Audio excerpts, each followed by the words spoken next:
Jésus élevé comme un étendard sur ce pays, pour montrer à tous la vérité et le chemin vers le ciel.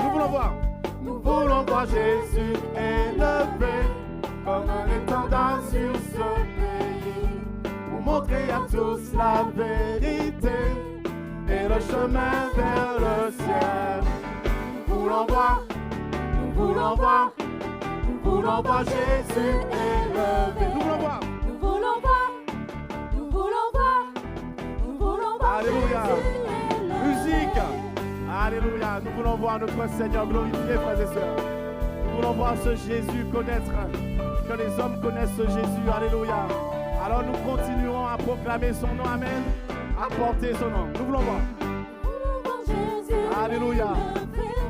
Comme un étendard sur ce pays, pour montrer à tous la vérité et le chemin vers le ciel. Nous voulons voir Jésus élevé comme un étendard sur ce pays, pour montrer à tous la vérité et le chemin vers le ciel. Nous voulons voir Jésus élevé. Nous voulons voir. Alors pas à pas, allons de l'avant. Pas à pas, allons de l'avant. Peu à peu, gagnons du terrain. La prière est notre puissance. Les murailles s'écoulent à terre, à terre, à terre, à terre. Nous voulons voir Jésus élevé comme un étendard sur ce pays, pour montrer à tous la vérité et le chemin vers le ciel. Nous voulons voir Jésus élevé comme un étendard sur ce pays, pour montrer à tous la vérité. Alléluia. Et le chemin vers le ciel. Nous voulons voir Jésus élevé. Nous voulons voir. Alors allons-y pas à pas, frères et sœurs.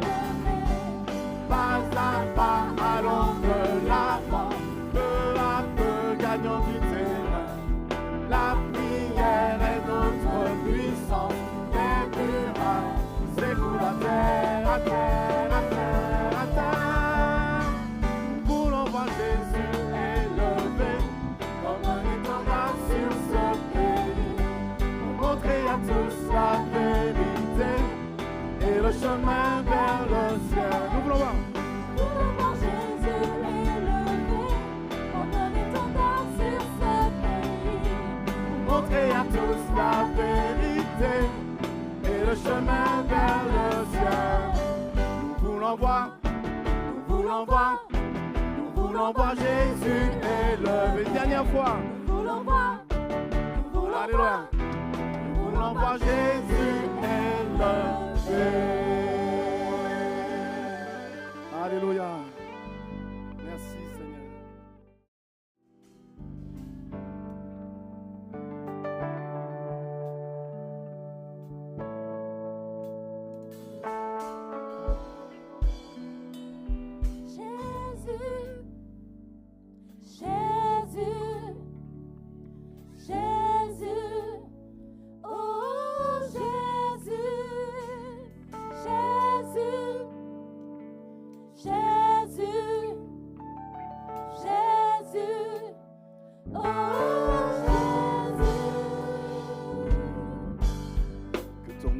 Majestueux, Seigneur, sur toute la terre. Ton nom est fort et puissant, ton nom est glorieux et grand, en lui nous sommes sauvés. Le nom de Jésus, plus haut que tous les noms, roi des rois, aucun nom n'est comme le sien. De Jésus, plus haut que tous les noms, Alpha, Oméga, aucun nom n'est comme le sien. Ensemble, que ton nom est comme un doux parfum. Ton nom est comme un doux parfum, versé sur mon âme, sur mon âme. En ton nom, nous surmontons tout. En ton nom, nous surmontons tout. En ton nom, nous avons la victoire.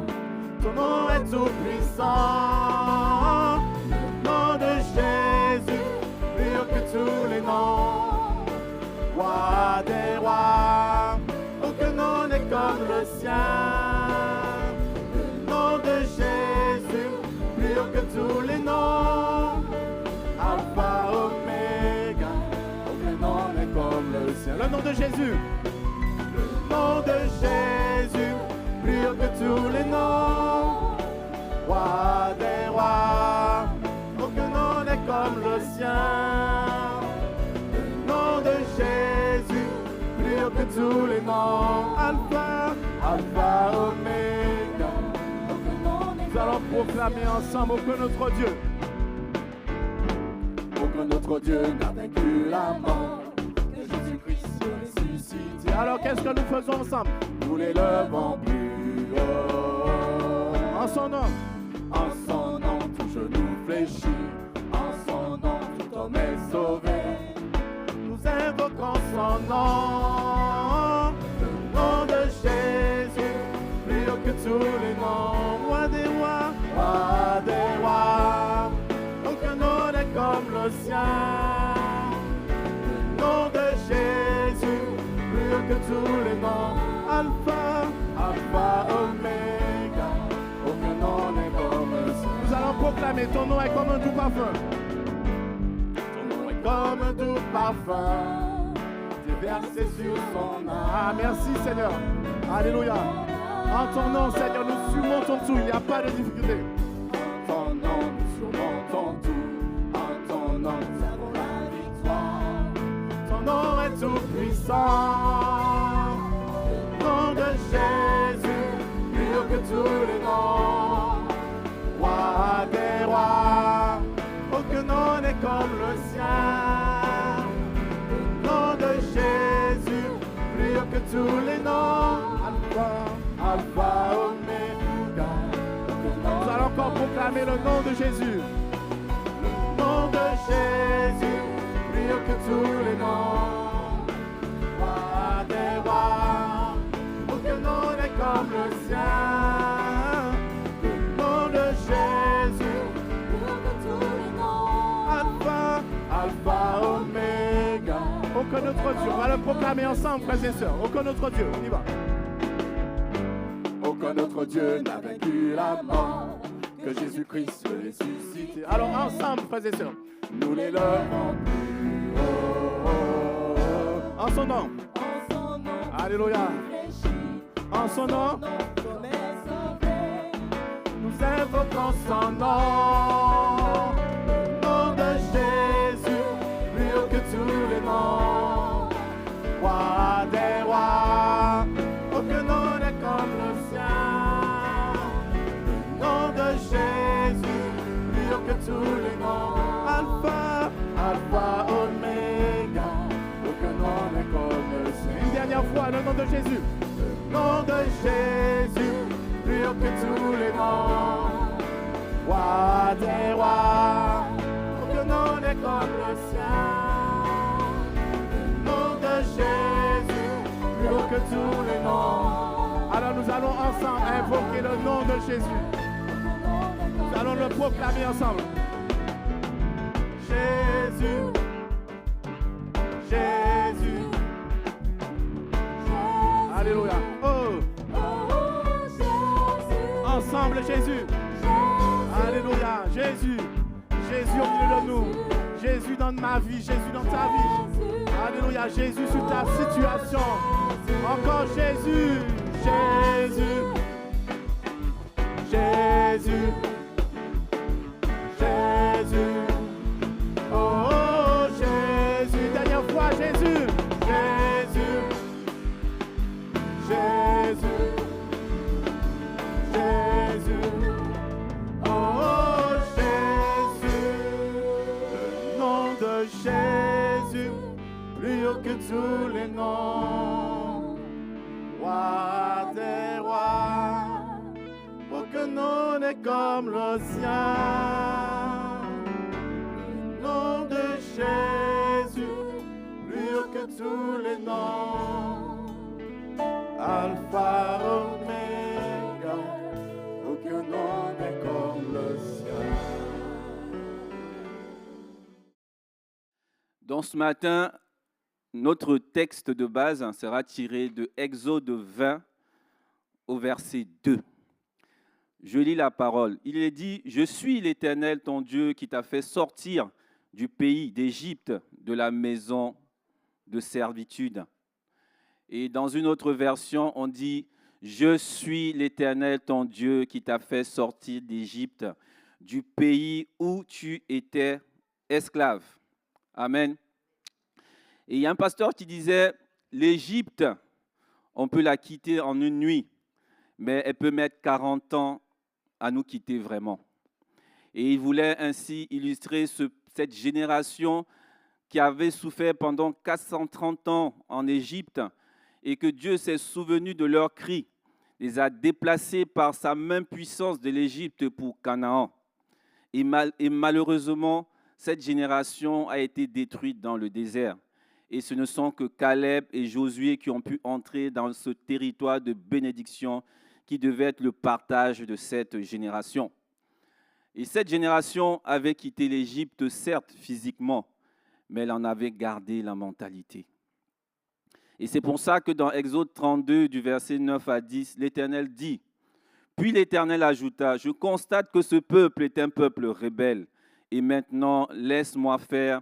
Ma colère s'enflammera contre eux, et je les exterminerai, mais je ferai de toi une grande nation. » Le cœur dur, la désobéissance. Et malheureusement, c'est une mentalité que parfois nous avons tous. C'est une mentalité que nous devons bannir dans notre marche avec Dieu. Car si nous ne bannissons pas cette mentalité, assurément, comme ce grand peuple qui avait une grande destinée garantie par Dieu, nous allons tous mourir dans le désert. Le roi Saül l'a expérimenté. Et nous disons souvent que Dieu n'a pas changé. C'est qui est la vérité. Et Dieu ne fait acception de personne. Amen. Notre Seigneur Jésus a été obéissant jusqu'à la mort sur la croix. Et c'est pourquoi aussi Dieu l'a souverainement élevé et lui a donné un nom qui est au-dessus de tout nom. Amen. L'obéissance. Donc revenons un peu à cette remarque du pasteur qui dit que l'Égypte, on peut la quitter en une nuit, mais elle peut mettre 40 ans pour nous quitter vraiment. Cela nous rappelle que nous pouvons quitter un lieu, mais en garder la mentalité. Nous pouvons quitter le monde, mais garder l'esprit du monde. C'est pourquoi lorsque on observe parfois nos assemblées, ça ne pousse pas les inconvertis à suivre le Seigneur. En dehors des manifestations puissantes de la présence du Saint-Esprit par des miracles et des guérisons, l'obstacle est parfois nos mentalités. Les mentalités qui règnent dans nos assemblées. La critique, les calomnies, la convoitise des yeux, à voir ce que l'autre a.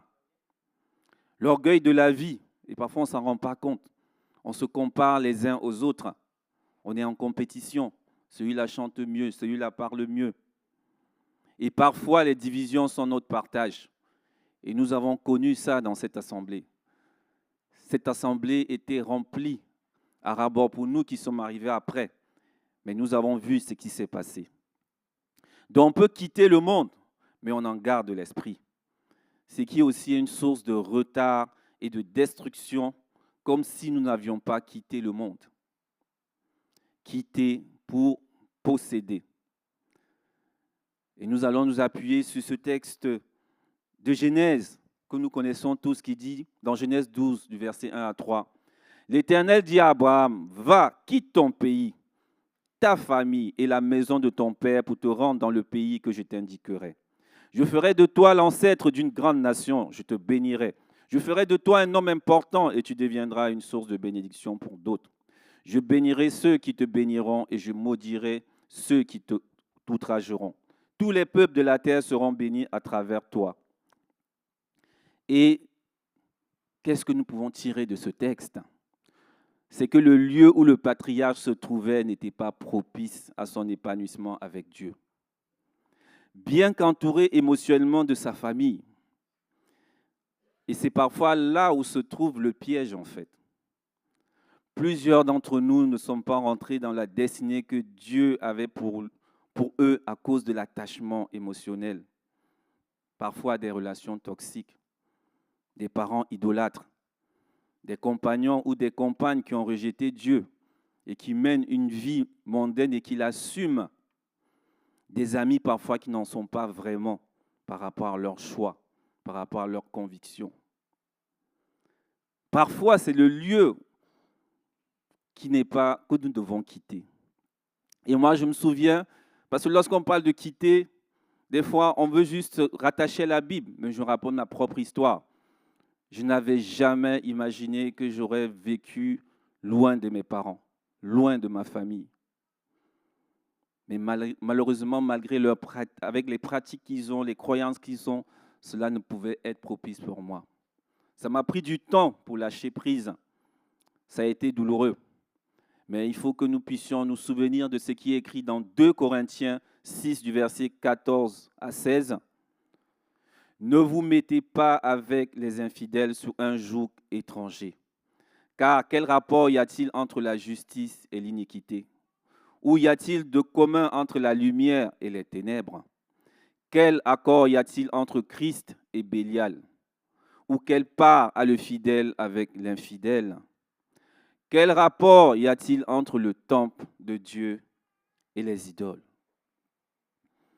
Je crois que Dieu parle à quelqu'un ce matin.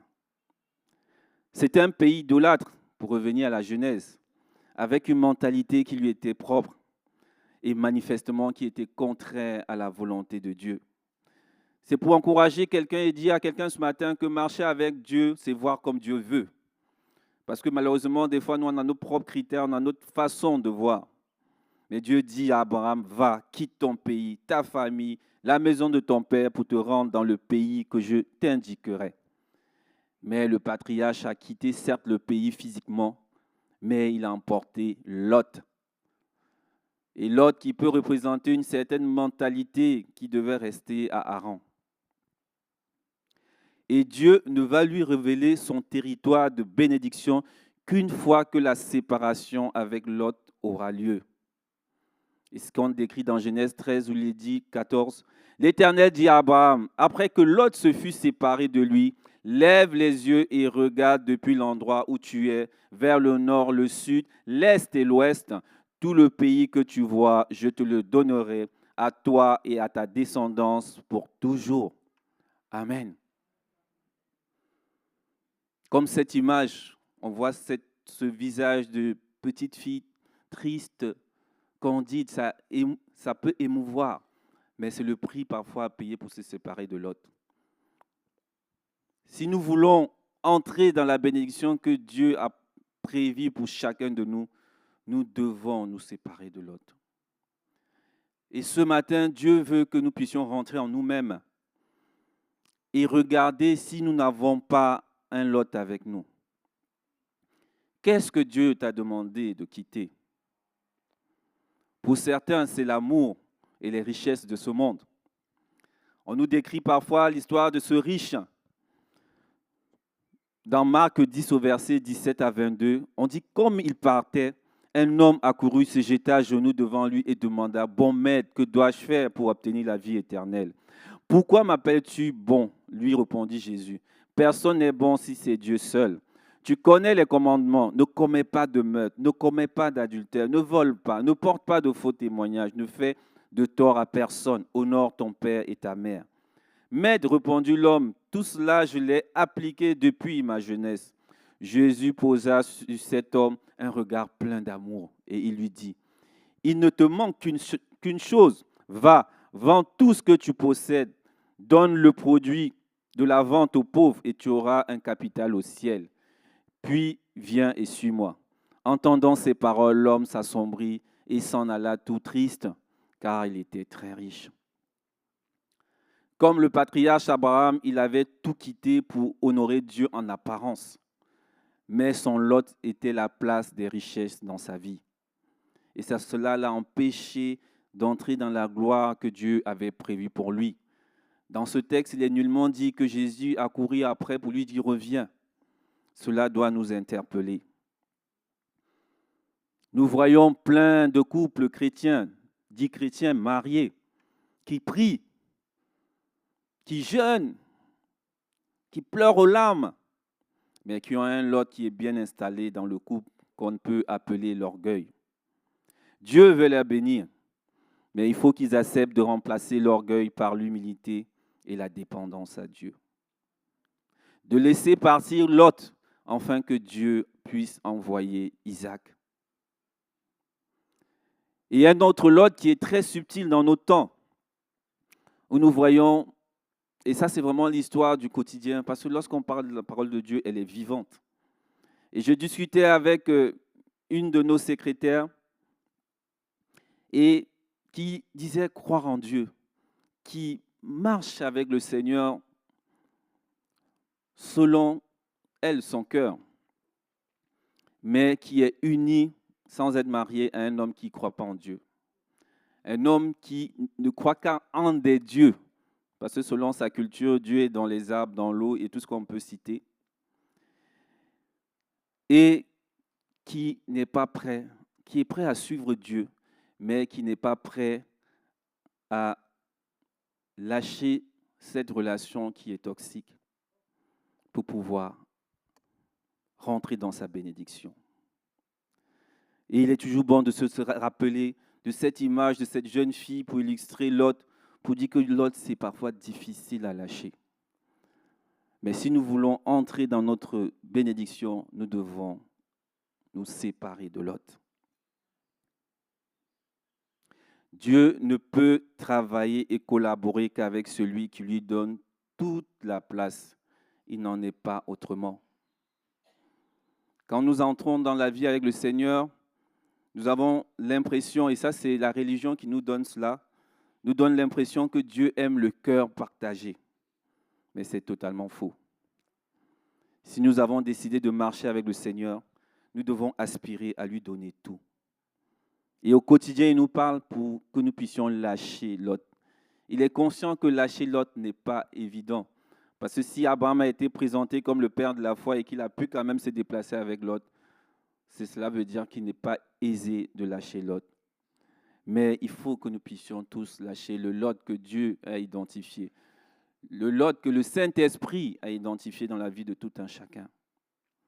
Dans Matthieu 12, au verset 30, il est dit « Celui qui n'est pas avec moi est contre moi, et celui qui ne joint pas à moi pour assembler disperse. » Dans 1 Jean 2, 9, il est dit « Celui qui prétend être dans la lumière tout en détestant son frère est encore dans les ténèbres. » Nous sommes nombreux à prier, parfois on fait des aumônes, parfois on est très actifs, comme chacun de nous dans l'église. Parfois on est très actifs dans le service, alors que nous sommes parfois des tyrans pour nos enfants que Dieu nous a confiés. Nous sommes des tyrans pour les épouses et les épouses que Dieu nous a confiées. Nous sommes des tyrans pour les agents et les travailleurs que Dieu nous a confiés. Parfois, nous sommes des tyrans pour l'étranger, l'orphelin et la veuve. Nous disons intercesseurs alors que nous critiquons sans cesse. Pour certains, Lot, c'est la pornographie. On n'en parle pas toujours parce que lorsque nous sommes réunis ici, parfois nous avons tous l'impression d'être parfaits. Mais rappelons-nous que l'Église, c'est un lieu où le Seigneur a besoin de tous ceux-là qui sont malades pour les guérir. Mais il est important de reconnaître que nous sommes malades. Et c'est pour ça que le Seigneur nous parle au quotidien. Les addictions, l'alcool, la drogue, le tabac et tout ce qui est assimilé. Et une des drogues les plus dangereuses pour chacun de nous, c'est le temps que nous passons devant les réseaux sociaux. Ce temps qui nous vole le temps à passer avec Dieu. Ce temps qui nous vole le temps à passer avec nos proches. Et c'est un clin d'œil à ma femme qui m'en a toujours parlé. Ce temps qui est volé, ce temps qu'on peut donner à Dieu. On dit la moisson est grande, les ouvriers sont peu nombreux. Pouvons-nous réjouir que ce soit les mêmes personnes qui portent le service, que nous puissions rentrer en nous-mêmes et voir si nous n'avons pas un lot qui nous empêche de servir le Seigneur. Dieu nous connaît individuellement et j'ai la conviction que le Saint-Esprit parle à chacun de nous. Le Saint-Esprit nous dit ce que nous devons abandonner, quitter pour entrer dans le plan de Dieu pour notre vie. Oui, nous pouvons jeûner. On a eu des temps ici de jeûne et de prière. Mais parfois, c'est de prendre la bonne décision qui change tout. Le fils prodigue, dans sa folie et dans sa déchéance, avait sûrement prié parce qu'il est dit qu'il est rentré en lui-même. Mais ce qui a véritablement changé du tout au tout, c'est la décision qu'il a prise de retourner vers son père et de s'humilier. Quitter pour posséder. Et je veux encore interpeller nos frères par rapport au baptême. Et je rends grâce encore à Dieu pour leur vie. Et le baptême véritablement illustre cela. Car un jour, nous quittons l'esclavage du péché pour une nouvelle vie avec Christ. Mais attention, si nous gardons la mentalité du monde, cela peut être considéré comme un simple bain. Et la parole nous interpelle par rapport à l'homme spirituel. Lorsque un esprit méchant est chassé du cœur d'un homme et que Christ ne vient pas y résider, voici ce qui se passe. Dans Luc 11, du verset 24 au verset 26, il est dit « Lorsque l'esprit impur est sorti d'un homme, il va dans des lieux arides pour chercher du repos. N'en trouvant point, il dit « Je retournerai dans ma maison d'où je suis sorti. » Et quand il arrive, il la trouve balayée et ornée. Alors il s'en va et il prend 7 autres esprits plus méchants que lui et il entre dans la maison, s'y établissent et la dernière condition de cet homme est pire que la dernière. Ne retourne pas en Égypte, quitte l'Égypte. Qu'est-ce que l'Égypte? L'Égypte, c'est l'ancienne vie. L'Égypte, c'est le monde et ses plaisirs. C'est le monde et sa liberté. La liberté de se mettre en colère, la liberté de crier, de divorcer, de critiquer, d'insulter, de mentir, de voler, la liberté de rejeter Dieu. Mais en réalité, c'est une liberté qui est un esclavage, puisque l'Éternel dit « Je suis l'Éternel, ton Dieu, qui t'a fait sortir d'Égypte, du pays où tu étais esclave. » Parce que dans le parcours, dans le désert, il y a eu un moment où le peuple a voulu retourner en Égypte parce qu'il s'y sentait bien. Mais en réalité, Dieu dit, ce lieu où tu étais, c'était un lieu d'esclavage. Car l'alcoolique est prisonnier de l'alcool, même s'il le présente différemment. Le fumeur est prisonnier du tabac, même s'il le présente différemment. Le colérique, le violent, est prisonnier de la colère et de la violence, même s'il le présente différemment. Et l'Égypte aussi, c'est une façon de penser. Et ça, c'est le plus dangereux, le plus subtil. En Égypte, Dieu n'existe pas, ce sont des dieux. Dans l'Égypte, c'est la religion. Et c'est important de rappeler que Jésus n'a pas présenté une religion, mais il a présenté un royaume éternel avec des normes et des principes. Et beaucoup, en pensant que Dieu, c'est la religion, et quand on parle de religion, c'est l'œuvre humaine avec ses limites, ses travers, dont beaucoup ont rejeté Dieu, comme le peuple d'Israël qui avait rejeté Dieu au travers du mauvais comportement des fils du prophète Samuel. En Égypte, on est son propre Dieu. On n'a de compte à rendre à personne. C'est un peu comme ce juge unique qui avait été décrit dans Luc 18 au verset 2, qui ne révérait pas Dieu et qui n'avait égard pour personne. Lorsqu'on décide de marcher avec le Seigneur, on ne doit plus avoir ce type de mentalité. Parfois, je suis choqué quand je regarde dans notre quotidien un père qui est en train de fumer dans la voiture avec ses enfants. Qu'importe l'explication qu'il pourra donner en disant à l'enfant que ce n'est pas bien de faire ce que je suis en train de faire, parfois c'est peine perdue, il va reproduire ce qu'il est en train de faire. Et tout ça, c'est lorsqu'on n'est pas régénéré. Lorsqu'on a cette conscience que l'enfant que Dieu nous donne, c'est un talent qu'il nous a confié et qu'à la fin, il va nous demander des comptes, on se comporte différemment. Et ça, c'est la mentalité du royaume. Malheureusement, des fois, on quitte le monde physiquement, mais on garde cette mentalité où notre plaisir personnel dépasse ce que ça peut entraîner comme effet néfaste sur ceux qui nous entourent. Important de rappeler que chaque parent est un miroir pour l'enfant que Dieu lui a confié. Amen. Et je ne sais pas si vous écoutez l'actualité, on a parlé de ce monsieur particulier qui, pendant près de 10 ans, qui droguait sa femme et qui a fait abuser sa femme par environ 83 hommes pendant 10 ans. L'acte qu'il a posé n'est pas honorable. Mais ce qui m'a interpellé dans son histoire, il a dit, on ne naît pas comme ça, on le devient. Parce que très tôt, il a assisté à une sexualité anormale de ses parents, brutale, devant lui, et ça l'a marqué. Certes, il a pris des choix, mais c'est le miroir qu'il a eu au départ. Et donc, nous devons nous faire attention à notre comportement, nos attitudes en présence des enfants, et j'insiste sur les enfants que Dieu nous a confiés. Parce que lorsqu'on arrive à se désolidariser, de reconnaître qu'on nous les a confiés, on a une autre attitude. Lorsqu'on se comporte en possesseur, c'est totalement différent. Amen. Et je veux vraiment interpeller, je pense que c'est le Seigneur qui veut nous interpeller sur un point important que nous voyons dans nos pays dits développés, où aujourd'hui le corps n'a plus la même symbolique.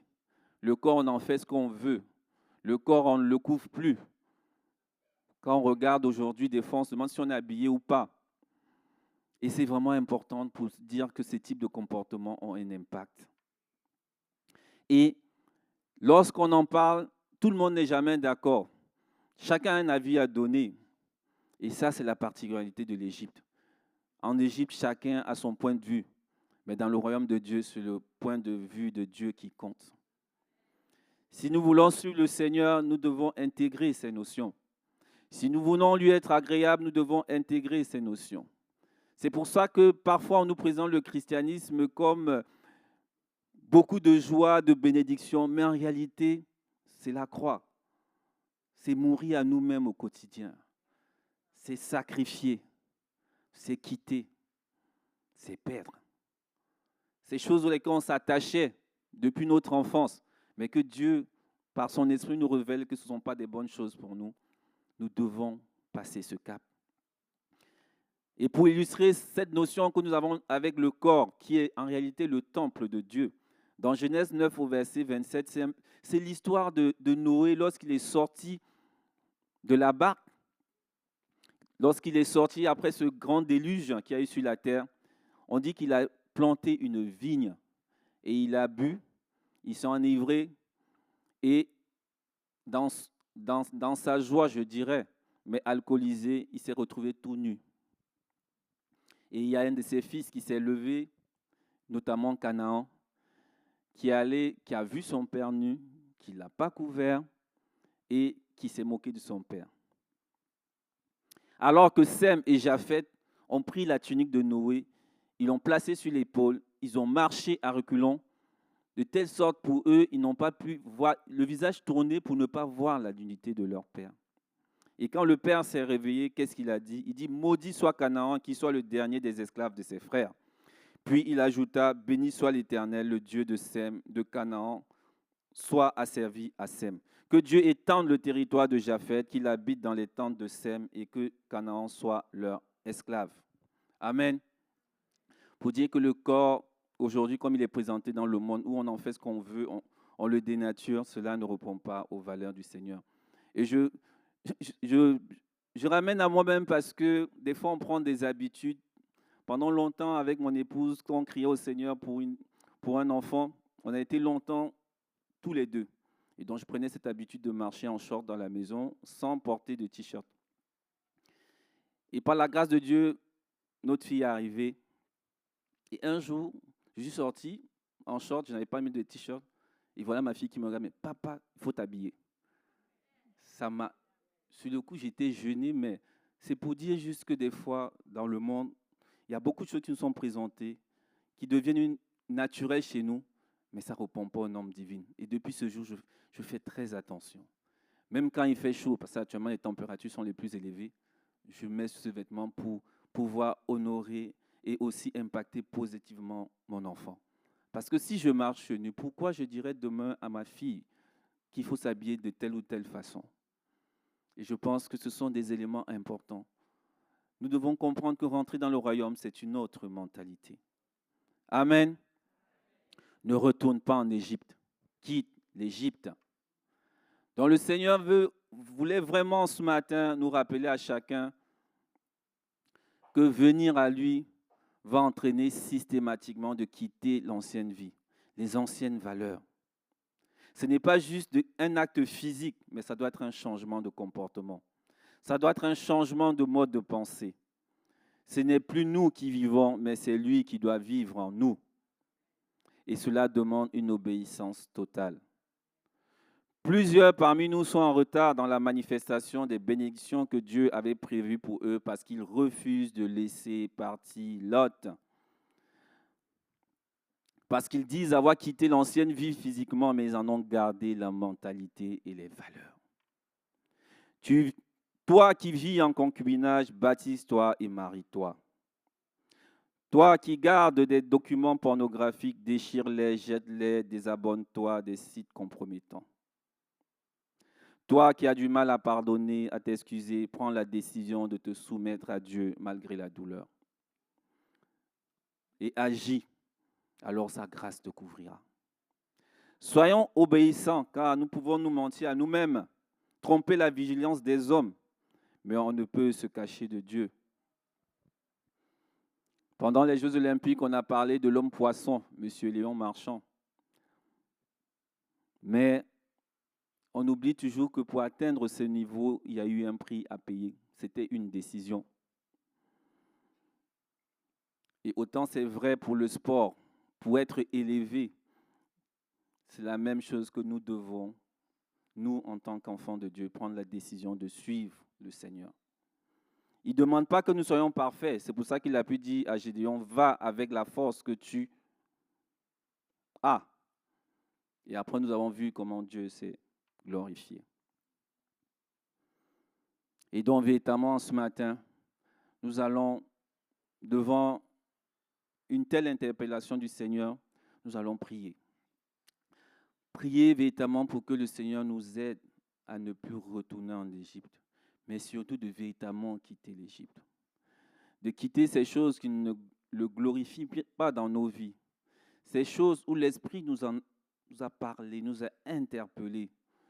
Parce que j'ai la conviction, autant l'Esprit me parle, il nous parle à tout un chacun. Ne banalisons pas ces interpellations du Seigneur, parce que nul ne connaît les temps et les circonstances. C'est pour ça que le Seigneur nous dit de veiller et prier. Parce qu'on lui a demandé le timing. Il dit non, ce timing, le Seigneur Jésus qui dit, c'est le Père qui décide toutes choses selon sa souveraineté. Et donc je voudrais encore ce matin que nous puissions véritablement prier. Une prière qui doit être personnelle, mais en même temps aussi prier pour nos proches qui sont rattachés à l'Égypte, qui sont rattachés à la mentalité de l'Égypte, et dont nous sommes conscients et assurément que s'ils ne quittent pas cette mentalité, ils mourront dans le désert.